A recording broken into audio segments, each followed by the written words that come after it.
શ્રી શામળાજી ભગવાન યુવા ગ્રુપનું ચોથો સ્નેહ મિલન કાર્યક્રમ યોજાયો। શ્રી શામળાજી ભગવાન યુવા ટ્રસ્ટનું ચોથો સ્નેહ મિલન કાર્યક્રમ યોજાયો। શ્રી શામળાજી ભગવાન યુવા ટ્રસ્ટ દ્વારા છેલ્લા 4 વર્ષથી દર મહિને વિધવા માતા બહેનોને કીટ વિતરણ અને બનાસકાંઠાના છેવાડાના વિસ્તાર સુધી રૂબરૂ ગૌશાળા સુધી પહોંચી જરૂરિયાતમંદ ગૌશાળામાં ઘાસચારો, ગોળ અને ખાંડ આપી માનવ સેવા અને ગૌ સેવાનું એક ઉત્તમ કાર્ય કરવામાં આવી રહ્યો છે, જેનો આજે ગુરુ પૂર્ણિમાના શુભ દિવસે રવિવાર બપોરે 2 થી 7 વાગ્યા સુધી સુરત મહાનગરપાલિકાના કોમ્યુનિટી હોલમાં શ્રી શામળાજી ભગવાન યુવા ટ્રસ્ટના બધા કમિટી સભ્યો દ્વારા ભવ્ય આયોજન કરવામાં આવ્યું હતું, જેમાં મુખ્ય મહેમાનશ્રીઓ અને સાહિત્ય કલાકારશ્રીઓ દ્વારા દીપ પ્રાગટ્ય કરી કાર્યક્રમની શુભ શરૂઆત કરવામાં આવી।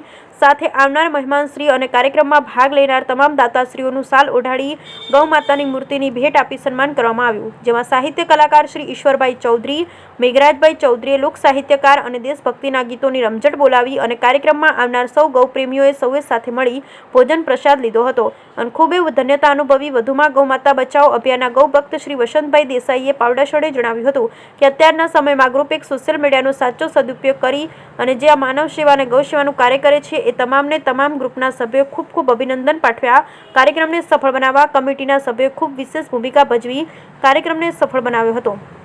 એ તમામનો શ્રી શામળાજી ભગવાન યુવા ટ્રસ્ટ સુરતના પ્રમુખ શ્રી દલપતભાઈ રબારી શિશરાણા અને ઉપપ્રમુખ શ્રી શિવરામભાઈ ચૌધરી પરડવાએ હૃદયપૂર્વક દિલથી ખૂબ આભાર વ્યક્ત કર્યો હતો। બ્યુરો રિપોર્ટ ભરત ઠક્કર, બનાસકાંઠા। લોકોને એક જ અપીલ કરીએ છીએ કે જે ગૌ સેવાના માનવ સેવાના ધંધાની સાથે જે કાર્યો થતા હોય છે એ કાર્યોને આપણે દિન પ્રતિદિન વધારો કરીએ એવી મારી આપ સૌને વિનંતી છે। જે પ્રેક્ષકોને પણ વિનંતી કરું છું કે ગૌ સેવાના કાર્યોમાં સતત જોડાવું એ આપણી એક હિન્દુ તરીકે આપણા સૌની ફરજ છે। આ કાર્યક્રમ છેલ્લા 4 વર્ષથી શ્રી શામળાજી ભગવાન યુવા ટ્રસ્ટ સુરત 4 વર્ષથી સતત આયોજન થાય છે। એ કાર્યક્રમમાં જે તે સર્વે કરીને આંતરિયાળ વિસ્તારમાં ખરેખર જ્યાં ગૌશાળામાં ઘાસચારાની જરૂર હોય છે એ સર્વે કરી અને અહીંયા દરેક બનાસકાંઠાની ગૌશાળામાં પણ ઘાસચારો આપવામાં આવે છે અને જરૂર જણાય તો સૌરાષ્ટ્ર, કચ્છ, કાઠિયાવાડમાં પણ જ્યાં જરૂર જણાય ત્યાં જે પણ ગૌ સેવાના કાર્યો હોય એ કરવામાં આવે છે।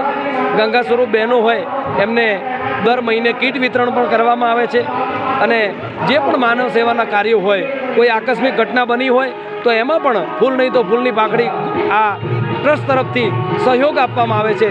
આપણે એનું દુઃખ ન લઈ શકીએ પણ સાથે એને થોડીક સાંત્વના આપી અને એ ગ્રુપના તમામ સભ્યો